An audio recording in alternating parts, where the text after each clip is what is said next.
Good day mga ka-idol! Update tayo sa double header Sunday ng inyong PBA na ginanap sa Araneta Coliseum. Sa first game, naglaro ang SMB kontra sa Terra Firma Jeep sa score na 132-110.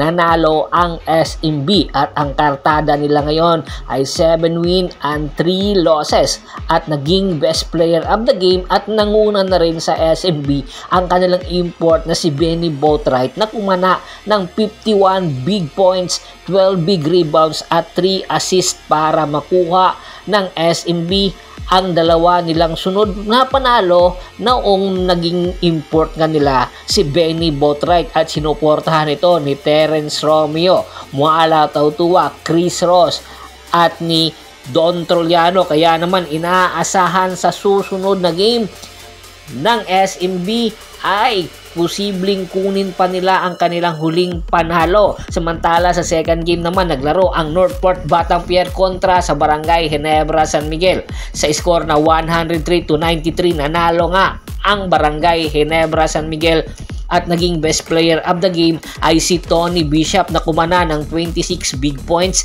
16 big rebounds at 2 assists. Ang kartada ngayon ng Barangay Ginebra San Miguel ay 7 wins and 3 losses. Sa labang ito, kitang-kita na ang tawagan ay pabor na pabor sa Barangay Ginebra dahilan para maiangat nila ang kanilang lamang sa third quarter.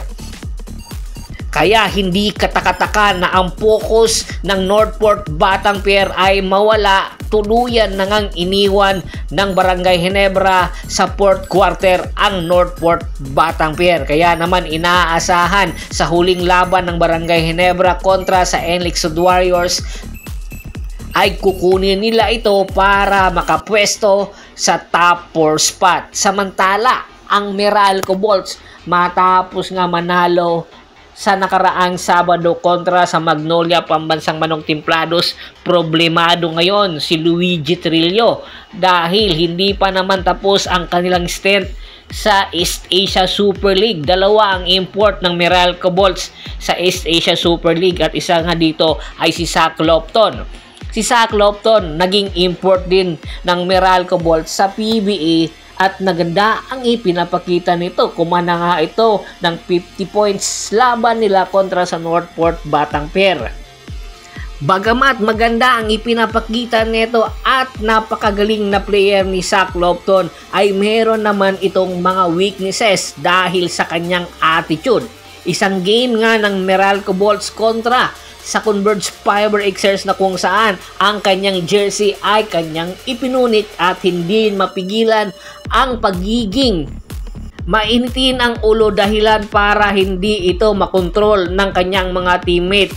At ngayon, ayon nga sa ating insider, ay hindi na pala nagre-report sa ensayo ng Meralco Bolts. Ayon sa ating insider ay iniwan na ang Meralco Bolts at malaki ang tsansa na lumipad na ito pabalik ng Estados Unidos. Hindi sinabi kung ano ang dahilan kung bakit iniwan ang Meralco Bolts. Kung sa financial problema nito ay kayang-kayang bayaran ito ng Meralco Bolts dahil isa ito sa mga bigating team sa PBA.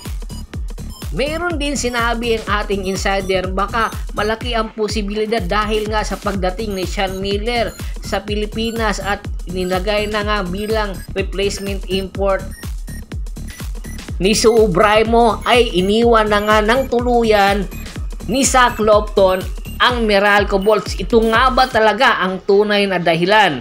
Or ganun talaga ang attitude nito, hindi mapigilan at hindi malaman kung anytime ay tutupakin si Zach Lofton. Samantala, balikan natin ang Northport Batanguer.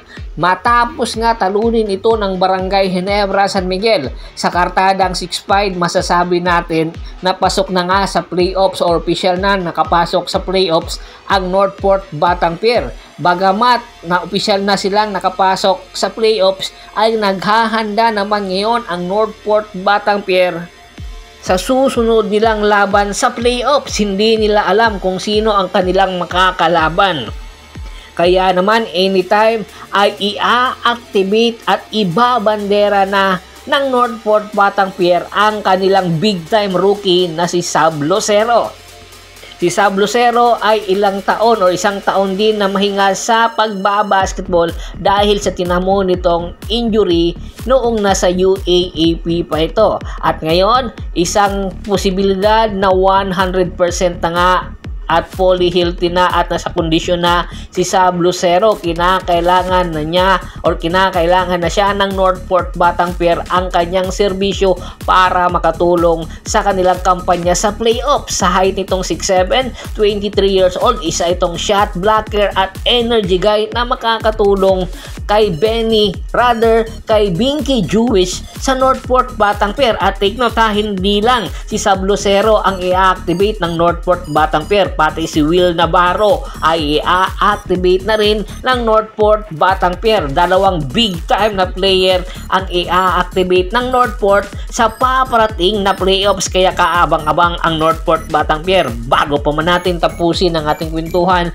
shoutout muna tayo sa ating mga followers at subscribers kay Kagawad Sakino Lukusin ng Hagonoy, Bulacan, Ricky Lanza ng Ricky Rider TV, ng Tansa Cavite, Julius Roche, Ronald Bersabida, John David Gulapa, Anthony Lucky Alon, Luis Alon at sa Alon family. Marami pong salamat sa walang sawa niyong pagsuporta. Pakibisita na rin po ng Facebook fanpage ko, paki-like, paki-follow, paki-share, ganun din po sa YouTube channel ko, at pakibisita rin po ng bagong Facebook page ko. Salamat po!